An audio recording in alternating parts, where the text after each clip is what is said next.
Alhamdulillah wassalatu wassalamu ala Rasulillah Muhammad bin Abdullah wa ala alihi wa sahbihi wa man walah wa ba'du.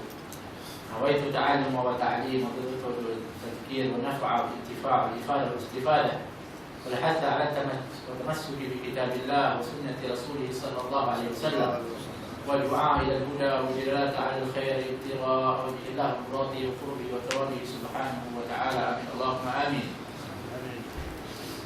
إلى قوله تعالى في سورة التغابن أعوذ بالله من الشيطان الرجيم ألم يأتكم نبأ الذين كفروا من قبل فذاقوا وبال أمرهم ولهم عذاب أليم ذلك بأنه كانت تأتيهم رسلهم بالبينات فقالوا أبشر يهدوننا فكفروا وتولوا Fastaghna Allah wallahu ghaniyyun hamid. Dalam surah At-Taghabun, ayat yang kita berhenti pada hari itu adalah pada ayat yang kelima dan yang keenam. Yang kita berhenti pada ayat yang ketiga, Allah Subhanahu wa taala, surah At-Taghabun, iaitu surah yang menceritakan mengenai Allah Subhanahu wa taala mendedahkan akan segala kesalahan pada hari yang disebutkan hari perhitungan, iaitu hari kiamat. Dan di dalamnya adalah merupakan suatu peringatan yang begitu besar sehingga ayat ini disebutkan adalah madaniyah, tetapi menyerupai kepada ayat daripada ayat makkiyah. Sifat daripada ayat-ayat makkiyah adalah banyak menceritakan mengenai apa yang akan berlaku, iaitu pada hari kiamat, akan kebesaran akidah kepada Allah Subhanahu wa taala. Maka surah At-Taghabun yang kita sebutkan ini adalah menceritakan demikian. Demikian yang disebutkan sebelum ini, Allah Subhanahu wa taala memuji kepada dirinya dengan memulakan dengan tasbih. Disebutkan surah At-Taghabun ini adalah merupakan surah yang terakhir dimulakan dengan tasbih kepada Allah Subhanahu wa taala, setelah sebelumnya sekian daripada surah yang dimulakan dengan tasbih, iaitu mensucikan kepada Allah. Maksud tasbih adalah at-tanzih, iaitu menafikan segala kekurangan Allah Subhanahu wa taala. Maka Allah Maha sempurna, tiada aib, kecacatan dan tidak tiada kekurangan walau sedikit pun. Itu yang dimaksudkan. Itu dan juga diceritakan di dalam ayat yang awal adalah mengenai keadilan dan kebijaksanaan Allah Subhanahu wa taala dan kekuasaannya, iaitu Allah menjadikan manusia dan Allah menjadikan di kalangan mereka itu yang beriman dan Islam dan juga yang kafir. Ini adalah salah satu dari pertama tanda kebesaran dan juga ilmu ataupun maha mengetahuinya Allah Subhanahu wa taala. Yang keduanya adalah bukti keadilan Allah Subhanahu wa taala yang bermakna kalau kita memahaminya, kita manusia tak boleh menilai sesuatu apa yang telah dijadikan oleh Allah atau ketetapan daripada Allah, atau ianya adalah merupakan perkara-perkara yang kita tak boleh untuk fikirkan dengan akal kita. Sebab manusia ini akalnya terbatas. Kalaulah dipikirkan keadilan itu dengan makna manusiawi kita, maka banyaklah yang kita timbang dengan apa yang berlaku itu dengan ketidakadilan. Bahkan di zaman baginda Rasulullah SAW, ketika Nabi SAW ketika itu membahagikan harta rampasan perang, ada seorang yang beriman asalnya Islam, tetapi hatinya masih ada lagi tidak kasih kepada Nabi SAW. Ini beza kita sebutkan. Ada di kalangan para sahabat dulu yang mereka ini bukanlah terlalu patuh, tetapi mereka cinta betul kepada Allah dan cinta benar kepada baginda Rasulullah, sehingga di kalangan mereka pernah dihukum beberapa kali oleh baginda Rasulullah. Ketika mana para sahabat ataupun seorang sahabat mengatakan, maknanya memperkecilkan kepada sahabat ini, kata Nabi SAW, jangan, sesungguhnya hatinya penuh dengan cinta kepada Allah dan Rasul. Tapi ada pula sebaliknya, yang mungkin dia ikut kepada syariat, betul-betul taat asalnya, tapi dalam hatinya tak betul cinta kepada baginda Rasulullah. Ketika Nabi SAW membahagikan harta rampasan perang, dengan kebijaksanaan yang dikurniakan oleh Allah kepada baginda Rasulullah, maka dia mempertikaikan. Bahkan mengatakan bahawa Nabi SAW membahagikan dengan tidak adil. Apa jawapan baginda Rasulullah ketika itu setelah diadukan kepada Nabi SAW? Nabi mengatakan, kalaulah Allah dan Rasulnya tidak adil di dalam berbuat sesuatu perkara, siapa lagi yang lebih adil daripada itu? Siapa lagi? Kenapa yang boleh keluar penilaian seperti itu terhadap baginda Rasulullah? Kerana tidak ada mahabbah atau cinta yang benar kepada baginda Rasulullah. Tapi lihat Sayyidina Abu Bakar Siddiq radhiyallahu anhu, apa saja yang dibuat oleh Nabi, bagaimana keadaannya, membenarkan tanpa ragu, terus ketika itu mempercayai, membenarkan daripada baginda Rasul. Ini dua perbezaan yang sangat besar. Jadi Allah jadikan yang beriman, Allah menjadikan yang kafir. Ini kebijaksanaan dan juga keadilan daripada Allah Subhanahu wa taala. Kita ahli sunnah wal jamaah punya i'tiqad, iaitu Allah Subhanahu wa taala menetapkan segala sesuatu, Maha mengetahui yang sebelumnya, yang sedang berlaku dan yang akan datang, semuanya adalah merupakan daripada pengetahuan Allah Subhanahu wa taala. Pun begitu, apabila seseorang hamba itu dilahirkan, maka dia itu diberikan oleh Allah Subhanahu wa taala peluang untuk memilih. Akan tetapi pilihan juga di bawah ketetapan daripada Allah Subhanahu wa taala. Begitu sebaliknya, kalau kufur adalah ketetapan, dia memilih untuk kufur, tetapi di dalam ketetapan daripada Allah Subhanahu wa taala, supaya jangan sampai kita ini menjadi seperti golongan Murji'ah ataupun daripada golongan Qadariyah. Ini kita ahli sunnah wal jamaah memahami daripada perkara tersebut. Kemudian Allah Subhanahu wa taala setelah ketika itu menceritakan akan kebesaran, kehebatan, keadilannya, Allah mengatakan, alam ya'tikum naba'ul ladzina kafaru min qablu, tidakkah belum sampai kepada kamu berita orang-orang yang kafir sebelum kamu, yang kufur sebelum kamu. Digunakan kalimat alam ya'tikum, itu disebutkan alam, yang disebutkan banyak digunakan oleh Allah Subhanahu wa taala. Yang pertama adalah merupakan uslub yang cukup hebat di dalam Al-Quran. Kerana biasanya apabila ianya adalah bentuk soalan, maka dia menarik perhatian untuk mendapatkan jawapan.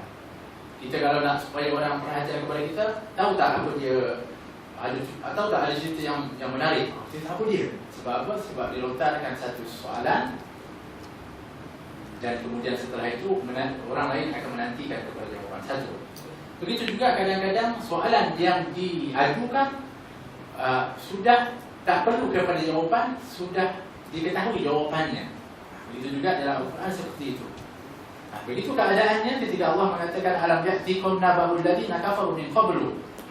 Adakah belum sampai kepada kamu tentang berita orang-orang yang kafir sebelum daripada kamu? Yang mana mereka itu fadaku wabala amrihim walahum adabun alim. Iaitu Allah Subhanahu wa taala memberitahu tentang umat yang sebelumnya. Sebagai apa? Sebagai rujukan.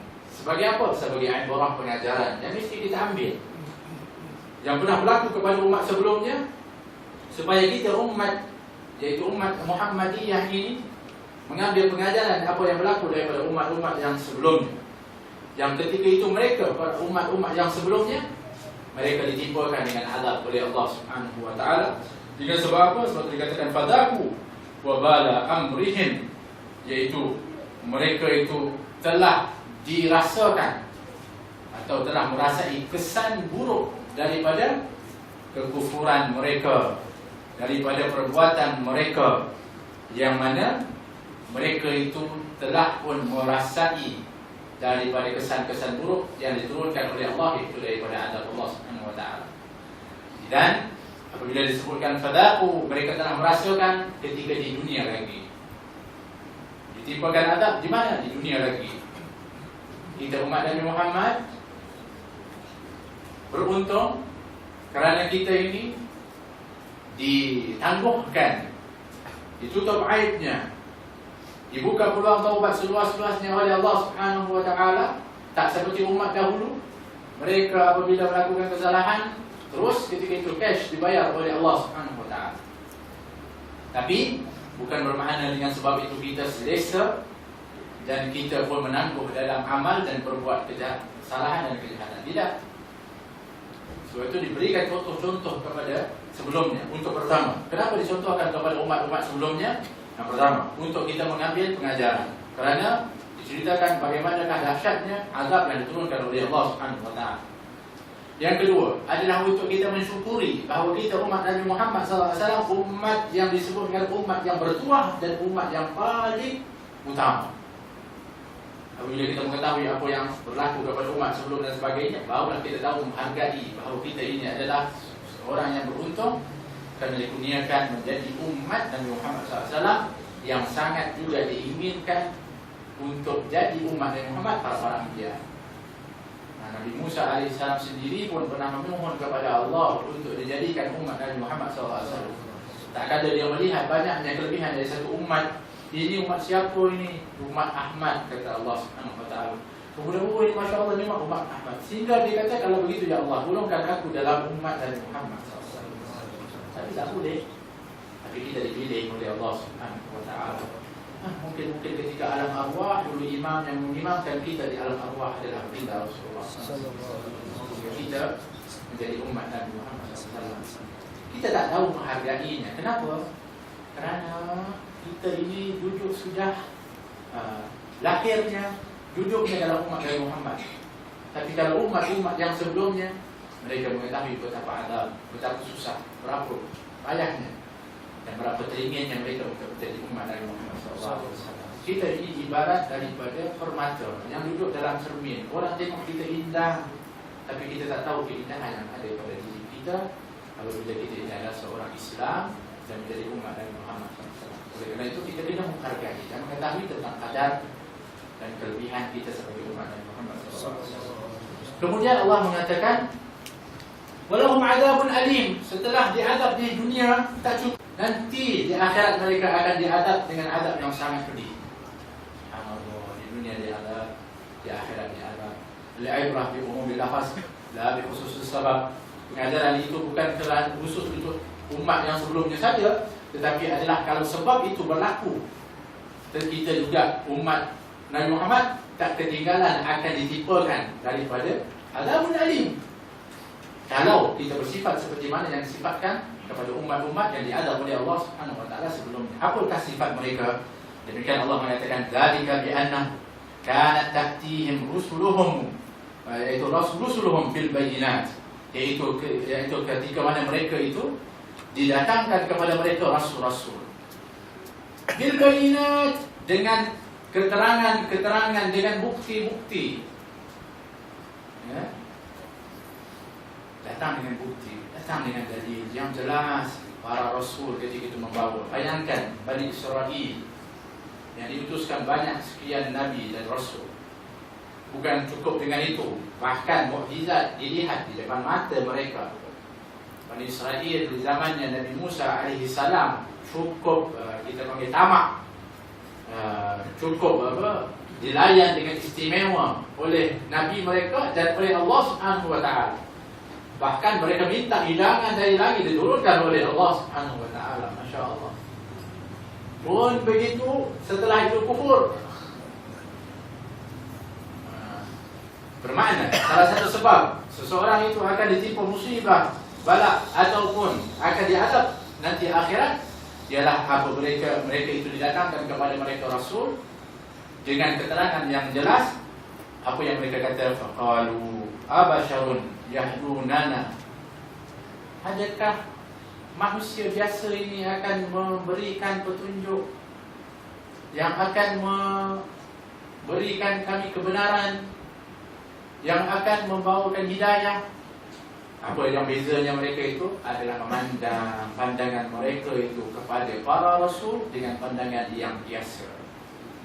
Yang lebih dahsyat lagi, memandang dengan pandangan yang hina. Seperti mana berlaku kepada baginda Rasulullah Nabi SAW.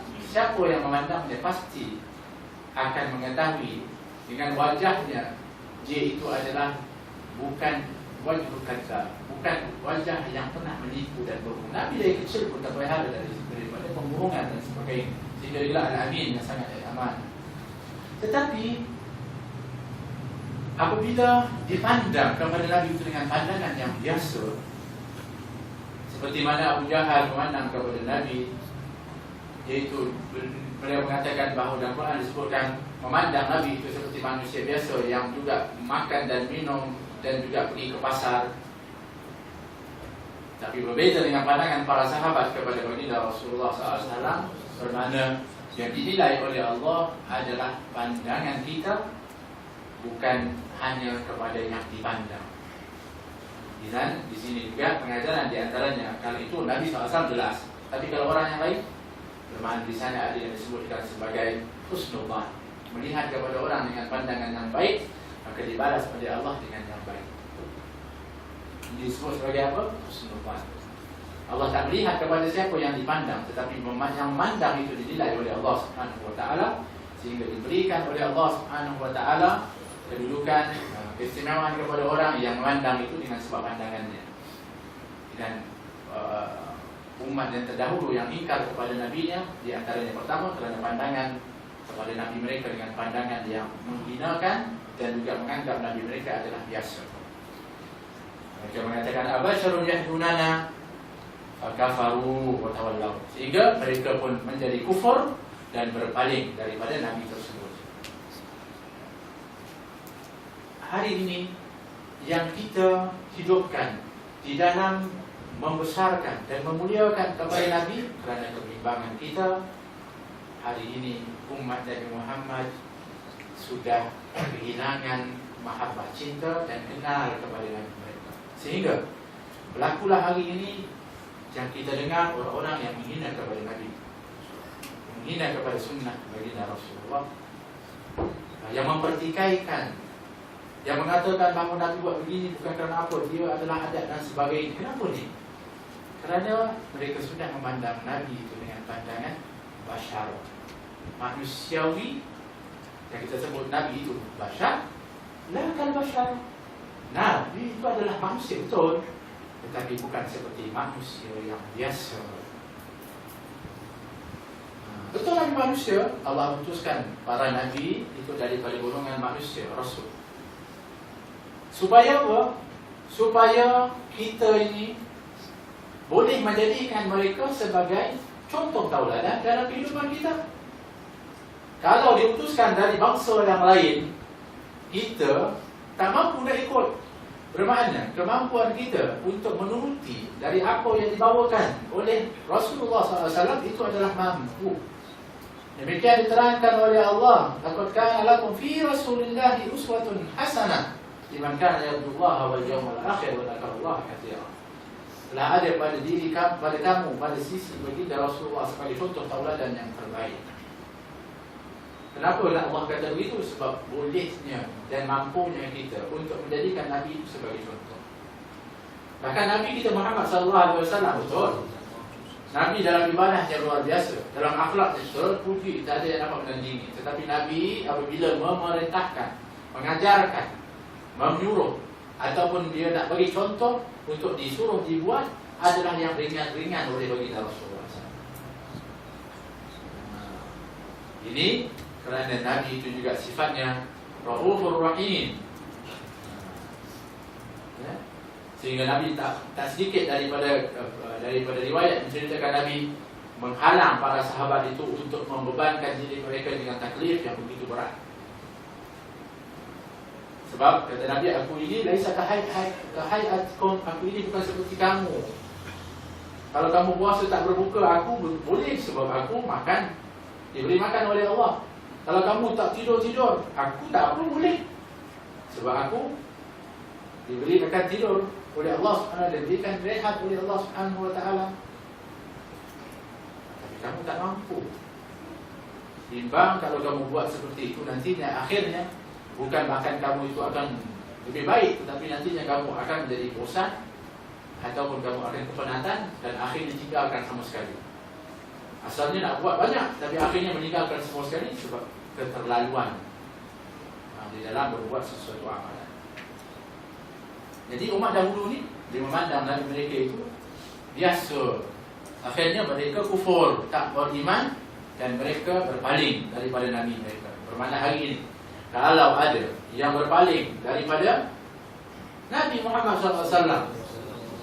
Satu. Yang keduanya ialah kata Ibn Abbas radhiyallahu anhu, kalau umat-umat yang sebelumnya mereka kufur kepada Nabi mereka dan menentang kepada Nabi mereka, mereka diturun azab oleh Allah Subhanahu wa ta'ala.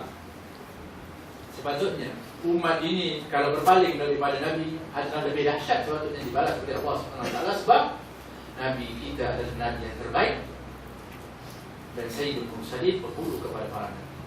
Tetapi sebaliknya pula, kerana berkat baginda Rasulullah SAW, bahkan kita dilindungi, kita diistimewakan, kita ditangguhkan daripada azab yang diturunkan oleh Allah Subhanahu wa ta'ala.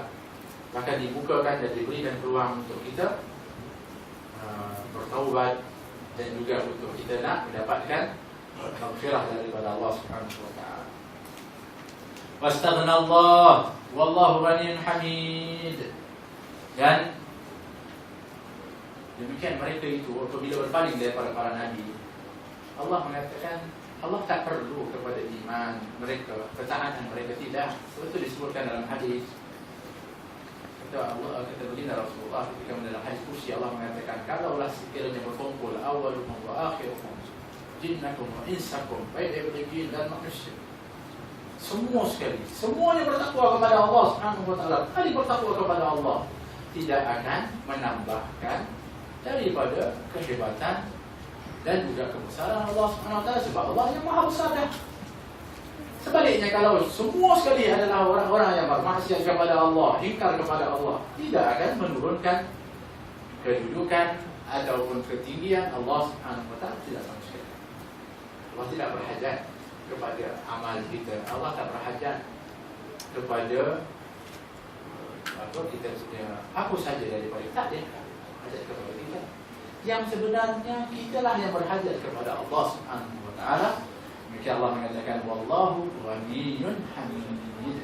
Sebenarnya Allah lah yang maha kaya, iaitu Allah lah yang tidak perlu kepada sesiapa dan apa pun.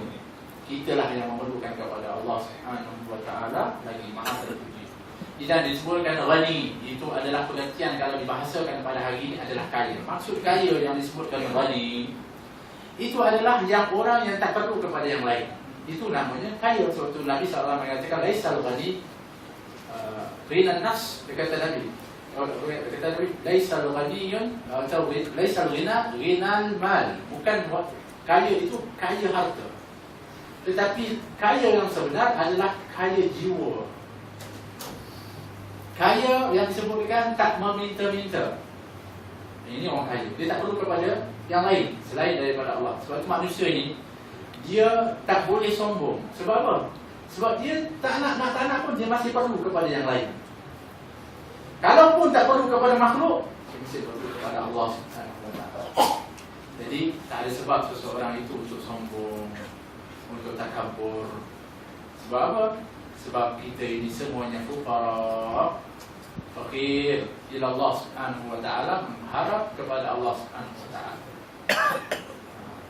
Demikian disebutkan oleh Allah Subhanahu wa ta'ala daripada ayat tersebut. Wallahu ta'ala alam. Sedikit kita ambil, insyaAllah kita akan ada tetamu nanti. Sedikit kita ambil. Jadi dalam ayat tersebut, yang pertama sekali Allah Subhanahu wa ta'ala menceritakan tentang umat-umat yang sebelumnya, kepada Allah Subhanahu wa ta'ala menurunkan azab kepada mereka di dunia, kemudian nantinya di akhirat akan diazab. Pertama, sebab utama mereka adalah apabila mereka ingkar, maka mereka berpaling dari kufur, maka mereka diturunkan azab oleh Allah Subhanahu wa ta'ala. Dan sebenarnya Allah tidak mengharapkan apa-apa pun daripada makhluk, kitalah yang berharap kepada Allah Subhanahu wa ta'ala. Wallahu ta'ala